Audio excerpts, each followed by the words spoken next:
Hello बच्चों, आज के इस वीडियो में हम लोग क्लास 10 साइंस का 50 एमसीक्यू क्वेश्चंस करने वाले हैं बच्चों, जो कि आपके 20 फरवरी के लिए बहुत ही ज़्यादा इंपॉर्टेंट होने वाला है ये सभी क्वेश्चंस। तो वीडियो को पूरा देखिएगा बच्चों, जितना भी क्वेश्चंस कराएंगे एकदम सभी को अच्छा से याद कर लीजिएगा, क्योंकि ये सभी क्वेश्चंस एकदम वेरी वेरी इंपॉर्टेंट क्वेश्चंस है। ठीक है बच्चों, तो चलिए फटाफट क्वेश्चन नंबर 1 से स्टार्ट करते हैं। चलिए देखिए, पहला क्वेश्चन है बच्चों, किसी कुंडली का प्रतिरोध ज्ञात करने का सूत्र है। तो बच्चों कुंडली का प्रतिरोध यानी कि प्रतिरोध ज्ञात करने का फॉर्मूला होता है बच्चों R बराबर V बटा में I। ठीक है, तो ऑप्शन नंबर बी इसका राइट आंसर हो जाएगा। चलिए बच्चों नेक्स्ट क्वेश्चन की ओर बढ़ते हैं। अगला क्वेश्चन है 2 नंबर, उड़हुल किस प्रकार का पुष्प है। तो बच्चों उड़हुल जो है द्विलिंगी पुष्प होता है। ठीक है, द्विलिंगी, ऑप्शन नंबर ए इसका राइट आंसर हो जाएगा। चलिए बच्चों अगला क्वेश्चन देखिए, 3 नंबर क्वेश्चन है हम लोगों का, निम्नांकित में से कौन एक लिंगी पौधा है।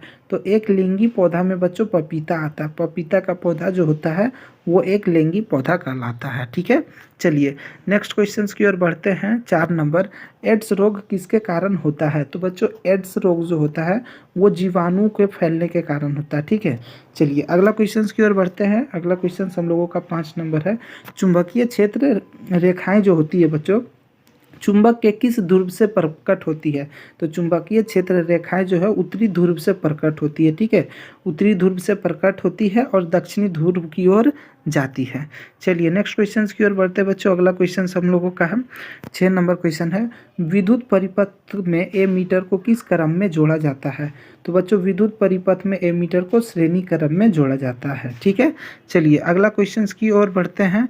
अगला क्वेश्चन हम लोगों का हो जाएगा 7 नंबर, किसी विद्युत यंत्र में पॉजिटिव प्लस और माइनस का चिन्ह कहाँ रहता है। तो बच्चों बैटरी में जो है, बैटरी में आप लोग देखे होंगे विद्युत यंत्र, बैटरी तो एक विद्युत यंत्र ही है, तो प्लस और माइनस का जो चिन्ह होता है बच्चों वो कहाँ होता है, बैटरी में। तो ऑप्शन नंबर बी इसका राइट आंसर हो जाएगा। चलिए बच्चों नेक्स्ट क्वेश्चन की ओर बढ़ते हैं। 8 नंबर क्वेश्चन है, जनन की किस विधि के द्वारा समान गुणों वाले जीवों की विशाल आबादी को कायम रखा जा सकता है। तो कायिक प्रबंधन। ठीक है बच्चों, कायिक प्रबंधन इसका राइट आंसर हो जाएगा। चलिए अगला क्वेश्चन की ओर बढ़ते हैं। 9 नंबर क्वेश्चन, निम्नांकित में से कौन पर्यावरण मित्र व्यवहार कहलाते हैं। तो बच्चों कपड़े के थैली का प्रयोग करना ये पर्यावरण मित्र व्यवहार कहलाता है। प्लास्टिक से क्या होता है, पॉल्यूशन होता है, तो पर्यावरण मित्र बनने के लिए कपड़े का थैली का प्रयोग करना होगा। बेमतलब का पंखा ना नहीं चलाना चाहिए। उसके बाद स्कूटर, स्कूटर पर विद्यालय ना जाकर पैदल जाना। स्कूटर से क्या होता है बच्चों, स्कूटर से जाने से धुआं निकलता है जिससे वायु पर पर्यावरण में पॉल्यूशन फैलता है, इसलिए पैदल जाने से हम लोग पर्यावरण मित्र का व्यवहार कहलाता है। तो ये तीनों चीज़ों पर्यावरण मित्र में आ जाएगा, तो ऑप्शन इसका डी राइट आंसर हो जाएगा इनमें से सभी। चलिए नेक्स्ट क्वेश्चन की ओर बढ़ते हैं। 10 नंबर क्वेश्चन है, निम्नांकित में किस पदार्थ का प्रयोग करना पर्यावरण के लिए सबसे लाभदायक है। तो बच्चों पर्यावरण के लिए कौन सा लाभदायक होगा, तो मिट्टी के डिस्पोजल, यहाँ पे राइट आंसर हो जाएगा बच्चों डी नंबर, कागज़ के डिस्पोजल कप का। ठीक है, प्लास्टिक ही सब का से यूज से बहुत ज़्यादा पॉल्यूशन में पर्यावरण पॉल्यूशन होता है। ठीक है बच्चों, चलिए अगला क्वेश्चन हम लोगों का है 11 नंबर, निम्न में से कौन आहार श्रृंखला का निर्माण करते हैं। तो यहाँ पे देखिए 4 ऑप्शन दिए गए बच्चों, घास, गेहूं, आम। तो क्या ये आहार श्रृंखला बन सकता, नहीं बन सकता। घास, बकरी, मानव, ये आहार श्रृंखला बन सकता है। घास को बकरी खाता है बच्चों और बकरी को फिर मानव खाता है, ये आहार श्रृंखला बन सकता है। बकरी, गाय, हाथी, तो बकरी को क्या गाय खाता है, तो नहीं, ये आहार श्रृंखला में नहीं आएगा। ये भी आहार श्रृंखला में नहीं आएगा। घास तो मछली खाती ही नहीं है, तो ये भी आहार श्रृंखला में नहीं आएगा। ये ऑप्शन नंबर बी आएगा आहार श्रृंखला में, घास, बकरी, मानव। ठीक है, चलिए अगला क्वेश्चन की ओर बढ़ते हैं। 12 नंबर क्वेश्चन है, दक्षिण हस्त अंगुष्ठ नियम में अंगूठे द्वारा किस दिशा का संकेत करता है। तो इसमें बच्चों जो अंगूठा जो होता है वो धारा की दिशा को दिखाता है। ठीक है, धारा की दिशा को दिखाता है दक्षिण हस्त अंगुष्ठ नियम में। ठीक है, चलिए नेक्स्ट क्वेश्चन की ओर बढ़ते हैं। 13 नंबर क्वेश्चन है, टंगस्टन का प्रयोग निम्नांकित में से किसमें किया जाता है। तो टंगस्टन जो है बच्चों बल्ब में किया जाता है। ठीक है, बिजली के बल्ब में टंगस्टन का प्रयोग किया जाता है। ठीक है, चलिए अगला क्वेश्चन हम लोगों का है 14 नंबर, जब ताप में वृद्धि होती है तो किसी चालक का प्रतिरोध। तो बच्चों आप हमेशा याद रखिएगा, जब भी टेम्परेचर में वृद्धि होगा, ठीक है, तार जो भी कुछ होते हैं, जब भी तापमान का वृद्धि होगा तो क्या होता है ना कि प्रतिरोध जो है वो भी बढ़ जाता है। ठीक है, एकदम हमेशा याद रखिएगा, ताप में वृद्धि होने पर चालक का प्रतिरोध भी बढ़ जाता है। चलिए अगला क्वेश्चन 15 नंबर, निम्नांकित में कौन भोजन के माध्यम को क्षारकीय करता है? तो हम लोग जो भी खाना वाना खाते हैं बच्चों, तो भोजन को जो क्षारकीय करता है वो पित्त करता है। ठीक है, हमारे अंदर पित्त एक होता है जो कि भोजन को क्षारीय करता है। ठीक है, चलिए अगला क्वेश्चन की ओर बढ़ते हैं। 16 नंबर क्वेश्चन है, वस्तु से बड़ा आभासी प्रतिबिंब बनाता है। तो कौन सा दर्पण बच्चों वस्तु का बड़ा प्रतिबिंब बनाता है? मान लीजिए ये एक छोटा सा, ठीक है, तो आप जब भी अवतल दर्पण के पास खड़ा होइएगा ना, इस चीज़ को ले जाइएगा तो ये बड़ा सा दिखाई देगा। ठीक है, तो ऑप्शन नंबर बी इसका राइट आंसर हो जाएगा, वस्तु का बड़ा प्रतिबिंब बनाता है। चलिए 17 नंबर क्वेश्चन है, लेंस के केंद्रीय बिंदु को क्या कहते हैं? तो बच्चों लेंस के केंद्रीय बिंदु को प्रकाशित बिंदु कहते हैं। ठीक है, ऑप्शन नंबर ए इसका राइट आंसर हो जाएगा। चलिए अगला क्वेश्चन है 18 नंबर, किसी उत्तल लेंस की फोकस दूरी हमेशा होती है? तो बच्चों उत्तल लेंस की जो फोकस दूरी होती है वो हमेशा पॉजिटिव होती है। ठीक है, ऑप्शन नंबर ए इसका राइट आंसर हो जाएगा। अगला क्वेश्चन हम लोगों का 19 नंबर, मानव नेत्र का निकट बिंदु क्या है? तो मानव नेत्र का निकट बिंदु 25 सेंटीमीटर होता है। 25 सेंटीमीटर से सामने अगर हम किसी भी चीज़ को अपने आँख के पास लाएंगे तो हमें धुंधला दिखाई देता है बच्चों। ठीक है, 25 सेंटीमीटर की दूरी पर अच्छा से दिखाई देता है। उसके बाद अगला आगे क्वेश्चन है, सामान्य नेत्र का दूर बिंदु क्या है? तो बच्चों सामान्य नेत्र का दूर बिंदु अनंत तक होता है, क्योंकि बच्चों हम अनंत दूरी तक देख सकते हैं, देखने का कोई लिमिट नहीं है। ठीक है, अनंत दूरी तक आकाश में हम लोग देखते हैं तो एक गैलेक्सी से दूसरे गैलेक्सी के तारों को भी हम लोग देख पाते हैं बच्चों। ठीक है, चलिए 21 नंबर क्वेश्चन, निकट दृष्टि दोष को किस लेंस द्वारा दूर किया जाता है? तो बच्चों निकट दृष्टि दोष को अवतल लेंस से। ठीक है, ऑप्शन नंबर बी इसका राइट आंसर हो जाएगा। चलिए अगला क्वेश्चन हम लोगों का 22 नंबर क्वेश्चन है, दूर दृष्टि दोष को किस लेंस से दूर किया जाता है? तो बच्चों दूर के लिए उत्तल लेंस और निकट दृष्टि दोष के लिए अवतल लेंस। देखिए बच्चों हम आपको एक ट्रिक बताते हैं यहाँ पे, दूर दृष्टि जब भी रहेगा, देखिए क्वेश्चन छोटा है दूर तो आंसर भी छोटा होगा दूर। अब निकट होता है, निकट 3 वर्ड का रहता है, निकट, तो देखिए क्वेश्चन क्या है, बड़ा है, निकट बड़ा है तो आंसर भी इसका बड़ा होता है। और देखिए दूर कितना है, दूर 2 डिजिट का है तो इसका आंसर भी छोटा। तो इस तरह से आप याद कर सकते हैं, क्वेश्चन छोटा तो आंसर भी छोटा, आंसर क्वेश्चन बड़ा तो आंसर भी बड़ा। ठीक है, इस तरह से आप लोग याद कर सकते हैं। चलिए अगला क्वेश्चन की ओर बढ़ते हैं। 23 नंबर क्वेश्चन है, विभवांतर का एसआई मात्रक है? तो बच्चों विभवांतर का एसआई मात्रक वोल्ट होता है। ठीक है, ऑप्शन नंबर ए। चलिए नेक्स्ट क्वेश्चन की ओर बढ़ते हैं। 24 नंबर क्वेश्चन है, प्रतिरोध का एसआई मात्रक? तो बच्चों प्रतिरोध का एसआई मात्रक ओम होता है, option number B right answer हो जाएगा। आइए अगला क्वेश्चन 25 नंबर क्वेश्चन करते हैं, विभवांतर मापने वाले यंत्र को क्या कहते हैं? जिससे विभवांतर मापा जाता है बच्चों उसे क्या कहते हैं? तो वोल्ट मीटर कहते हैं। वोल्ट मीटर से विभवांतर को मापा जाता है। चलिए अगला क्वेश्चन हम लोगों का 26 नंबर क्वेश्चन है, दिए गए रासायनिक समीकरण में कौन सी अभिक्रिया हो रही है? तो यहाँ पे देख सकते हैं बच्चों, ये हमारे पास समीकरण दिया गया है, इसमें देख के हमें बताना कि कौन सा अभिक्रिया हो रहा है। तो यहाँ पे देख रहे होंगे बच्चों, Cu जो है वो अलग हो जा रहा है यहाँ पे, और P भी इसके जगह पर आके बैठ जा रहा है। तो इस प्रकार के अभिक्रिया को विस्थापन अभिक्रिया कहते हैं। ठीक है बच्चों, ऑप्शन नंबर डी इसका राइट आंसर हो जाएगा। ठीक है, चलिए नेक्स्ट क्वेश्चन की ओर बढ़ते हैं। 27 नंबर, निम्न में से कौन विस्थापन अभिक्रिया का उदाहरण है? तो चलिए देख के बताइए बच्चों कि कौन सा विस्थापन हो रहा है।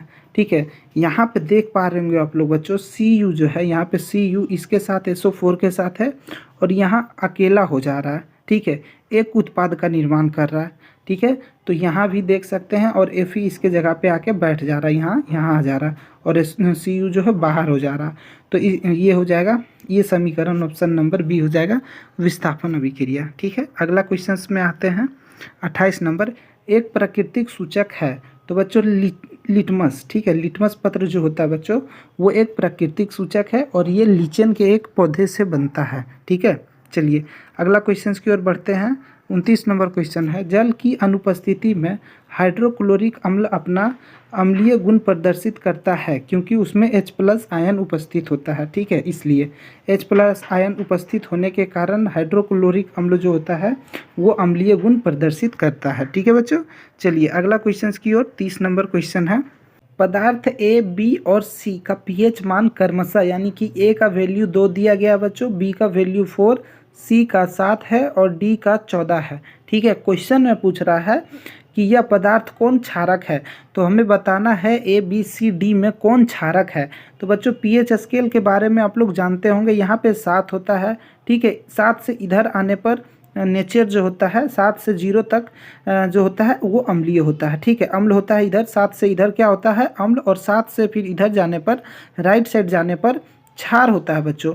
ठीक है, तो 7 से 14 इधर जाता है, तो यहाँ पे 0 से 6 तक क्या होता है बच्चों, 0 और 7 के बीच में अम्ल और 7 से 14 के बीच में क्षार होता है। ठीक है, तो आपसे क्वेश्चन में पूछ रहा है कि इसमें से कौन सा क्षार है, तो 2 नंबर तो अम्ल हो जाएगा बच्चों, 4 भी क्या हो जाएगा अम्ल हो जाएगा, और 7 जो होता है बच्चों वो 7 उदासीन होता है। 14 क्या हो जाएगा बच्चों, तो 14 हो जाएगा क्षार। तो देखिए पूछ रहा है क्षार कौन है, तो क्षार डी हो जाएगा बच्चों, डी का वैल्यू 14 है कि नहीं, डी का वैल्यू क्या है 14, तो ऑप्शन नंबर डी हो जाएगा, यानी कि डी हो जाएगा क्षार। तो ऑप्शन नंबर डी हो जाएगा राइट आंसर। ठीक है, चलिए अगला क्वेश्चन की ओर बढ़ते हैं।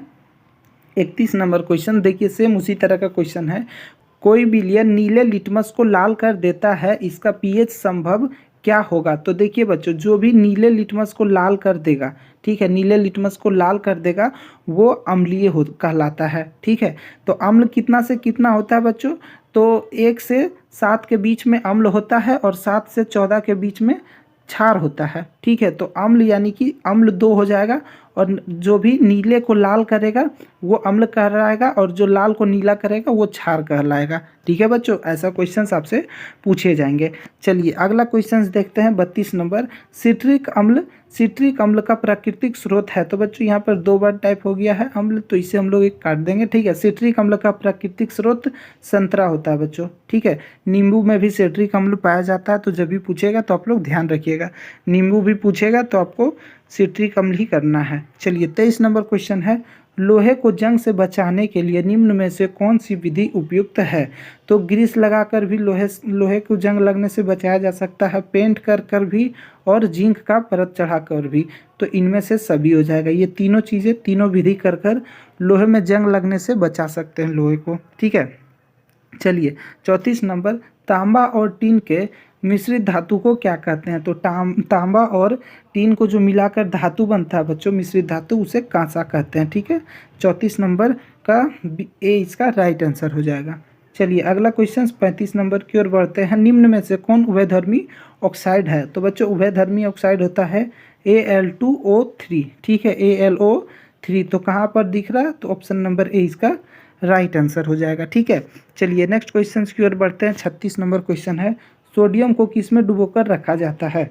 तो बच्चों सोडियम को जो है मिट्टी के तेल में डुबोकर रखा जाता है, क्योंकि बच्चों सोडियम जो है बहुत ज़्यादा अभिक्रियाशील धातु होता है, और खुली हवा में रख देने पर ये तुरंत आग पकड़ लेता है ऑक्सीजन से अभिक्रिया करके।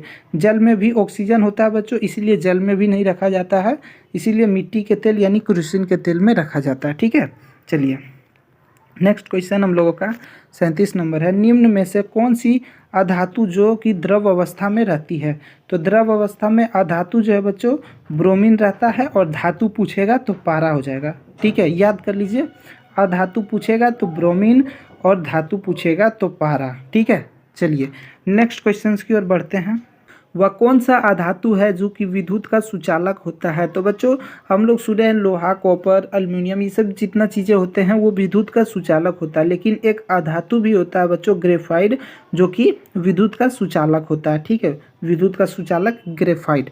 ठीक है, चलिए अगला क्वेश्चन, अल्केन का सामान्य सूत्र होता है। तो बच्चों अल्केन, अल्कीन, अल्काइन 3 होता है, तीनों का सूत्र होता है। ठीक है, तो एग्जाम में आपसे एक का जरूर पूछ लेगा, किसी का भी, CnH2n+2 ये होता है बच्चों अल्केन का सूत्र। अल्कीन का होता है, अल्कीन में प्लस का 2 नहीं लगता, बस इतना ही होता है। ठीक है, CnH2n। ठीक है, और अल्काइन का होता है बच्चों माइनस का 2। ठीक है, अल्काइन में हो जाता है माइनस का 2, तो ये हो जाता है। तो इसमें अभी हमसे अल्केन का पूछा है, तो अल्केन का हो जाएगा ये वाला ऑप्शन नंबर सी। ठीक है, चलिए अगला क्वेश्चन की ओर बढ़ते हैं। 40 नंबर, प्रकाश संश्लेषण में निम्नांकित में से किस पदार्थ का आवश्यकता नहीं होती है? तो बच्चों जल का आवश्यकता होता है, कार्बन डाइऑक्साइड का भी आवश्यकता होता है, लेकिन कार्बोहाइड्रेट का आवश्यकता नहीं होता। ठीक है, तो ऑप्शन नंबर सी इसका राइट आंसर हो जाएगा। ठीक है बच्चों, आप लोगों को पता होगा, बहुत बच्चों को नहीं पता होगा कि कार्बन डाइऑक्साइड जो है बच्चों पेड़ पौधा अपना खाना बनाने के लिए यूज़ करते हैं, ना कि सांस लेने के लिए। जितना भी जीवित सजीव चीज़ें हैं वो सभी जो सांस लेने के लिए ऑक्सीजन का प्रयोग करते हैं। ठीक है, हम लोग बहुत बच्चों को ये बात की जानकारी नहीं है कि कार्बन डाइऑक्साइड जो पेड़ पौधा लेता है वो खाना बनाने के लिए लेता है, ना कि सांस लेने के लिए। सांस लेने के लिए पेड़ पौधा भी ऑक्सीजन ही लेता है। ठीक है, ऑप्शन नंबर इसका डी राइट आंसर हो जाएगा। ठीक है, तो आप लोग बहुत बच्चों को नहीं पता था ये बात। चलिए 41 नंबर क्वेश्चन करते हैं। भोजन के पाचन के समय हमारे आमाशय में उत्पन्न होने वाला अम्ल है। तो जब हम लोगों का भोजन का पाचन होता है बच्चों, पेट में हाइड्रोक्लोरिक अम्ल उत्पन्न होता है, जिससे कि भोजन का पाचन होता है। Option number A. चलिए नेक्स्ट क्वेश्चन की ओर बढ़ते हैं। 42 नंबर, पौधे में जल तथा खनिज लवण का संवहन किसके द्वारा होता है? तो बच्चों पानी जो है, खनिज लवण जो है वो तो जड़ों में होता है, ज़मीन में होता है, तो पत्तों तक कैसे जाता है? तो जाइलम उत्तक के द्वारा। ठीक है, ऑप्शन नंबर ए हो जाएगा राइट आंसर। अब देखिए 43 नंबर, श्वसन के दौरान कौन सी गैस निकलती है? तो बच्चों हम लोग जो भी सांस लेते हैं, जितने भी जीव जंतु सांस लेते हैं, ठीक है, सांस के तौर पे तो ऑक्सीजन लेते हैं, लेकिन निकलता क्या है? तो कार्बन डाइऑक्साइड। ठीक है, ऑप्शन नंबर ए इसका राइट हो जाएगा। चलिए अगला क्वेश्चन हम लोगों का 44 नंबर, पुंकेसर में होता है। तो बच्चों पुंकेसर में परागकण होता है। ठीक है, ये भी बहुत ही ज़्यादा इंपॉर्टेंट क्वेश्चन है। ठीक है बच्चों, चलिए अगला क्वेश्चन की ओर बढ़ते हैं। 45 नंबर, निम्न में से कौन मानव मादा के जनन तंत्र का भाग नहीं है? तो अंडाशय भाग होता है बच्चों। ठीक है, मादा का जनन तंत्र का भाग होता है, गर्भाशय भी होता है, शुक्रवाहिका नहीं होता। ठीक है, और डिम्ब वाहिनी होती है। तो ऑप्शन नंबर सी इसका राइट आंसर हो जाएगा कि शुक्रवाहिका जो है वो मानव मादा जनन तंत्र का भाग नहीं होता है। चलिए अगला क्वेश्चन की ओर बढ़ते हैं। 46 नंबर, लघुपतन के समय परिपथ में विद्युत धारा का मान होता है। लघुपतन यानी कि शॉर्ट सर्किट जब होता है घरों में बच्चों, तो क्या होता है उस टाइम जो होता है विद्युत धारा का मान बहुत ज़्यादा होता है। विद्युत धारा बढ़ जाता, देखिए बहुत अधिक बढ़ जाता है, जिसके कारण तारों में घरों में शॉर्ट सर्किट हो जाता है। ठीक है, तो ऑप्शन नंबर सी हो जाएगा राइट आंसर। चलिए अगला क्वेश्चन है, प्रत्यावर्ती धारा की आवृत्ति क्या है? तो 50 हर्ज होता है। ठीक है, एसी करंट का जो आवृत्ति होता है बच्चों वो 50 हर्ज होता है। चलिए नेक्स्ट क्वेश्चन की ओर बढ़ते हैं। 48 नंबर, चुंबकीय फ्लक्स का मात्रक होता है। तो चुंबकीय फ्लक्स का मात्रक ये हो जाता है वेबर। ठीक है, ऑप्शन नंबर सी इसका राइट आंसर हो जाएगा। चलिए अगला क्वेश्चन की ओर बढ़ते हैं। 49 नंबर, निम्न पदार्थों में कौन चुंबकीय पदार्थ नहीं है? तो लोहा बच्चों चुंबक का पदार्थ है, चुंबक इसमें सटता है। ठीक है, निकेल भी हो जाएगा। ठीक है, लेकिन पीतल जो है बच्चों चुंबकीय पदार्थ नहीं है, और कोबाल्ट भी चुंबकीय पदार्थ है लेकिन पीतल नहीं है। तो ऑप्शन नंबर सी इसका राइट आंसर हो जाएगा। चलिए अगला क्वेश्चन की ओर बढ़ते हैं। 50 नंबर, इष्ट कोशिका किस विधि द्वारा अलैंगिक जनन करती है? इष्ट कोशिका के बारे में पूछ रहा बच्चों, तो मुकुलन द्वारा। इष्ट कोशिका जो है मुकुलन द्वारा अलैंगिक जनन करती है। तो ऑप्शन नंबर ए इसका राइट आंसर हो जाएगा। ये 50 क्वेश्चंस बच्चों आपके लिए बहुत ही ज़्यादा इंपॉर्टेंट है, तो एकदम सभी को अच्छा से रट लीजिए। ये सभी क्वेश्चंस आपको 20 फरवरी के लिए बहुत ही ज़्यादा इंपॉर्टेंट होने वाला है। ठीक है बच्चों, तो हम आपके लिए इसी तरह से सभी सब्जेक्ट का VVI क्वेश्चंस लेके आते रहेंगे, इसलिए आप हमारे चैनल को सब्सक्राइब करके वीडियो को लाइक कर दीजिए और वीडियो को आप अपने दोस्तों में बच्चों शेयर कर दीजिए। फिर मिलते हैं बच्चों नए वीडियो में, तब तक के लिए धन्यवाद।